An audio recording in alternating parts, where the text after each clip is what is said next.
Il y a tout juste un an, le 20 septembre 2023, l'archevêché de Lyon a ouvert officiellement le procès en béatification du cardinal jésuite Henri de Lubac, mort en odeur de sainteté le 4 septembre 1991.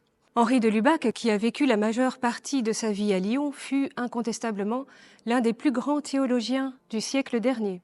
Nourri en particulier par la doctrine des pères de l'Église, la théologie des saints, mais également par une immense culture, il a contribué à faire voir la grandeur et la beauté du mystère chrétien. Son œuvre théologique nous introduit dans l'amour de Jésus-Christ et nous donne l'audace de proclamer notre foi. Son amour de l'Église nous inspire comment rester fidèles à toute épreuve et à devenir à notre tour des témoins, des apôtres de l'unité catholique. Son discernement ajusté sur tant de questions délicates qu'il a traitées offre plus que jamais une boussole dans les défis pastoraux et face aux objections faites à la foi chrétienne.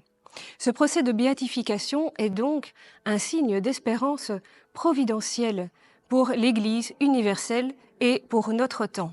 Alors, la promotion de la cause à charge de la postulation que je porte, mandatée par le diocèse de Lyon, nécessite du temps et des moyens pour lesquels nous sollicitons aujourd'hui votre générosité.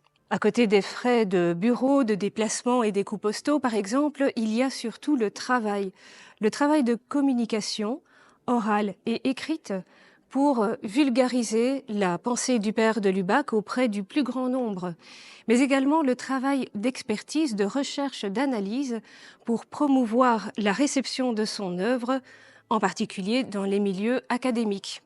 Alors, des deux côtés, l'objectif est le même. Il s'agit de faire connaître le père de Lubac et de dispenser les trésors de sagesse contenus dans ses écrits de la manière à la fois la plus large et la plus juste possible. Et cela afin que l'apostolat qu'il a mené auprès des âmes qu'il voulait conduire au Christ et à l'Église continue de porter de nombreux fruits.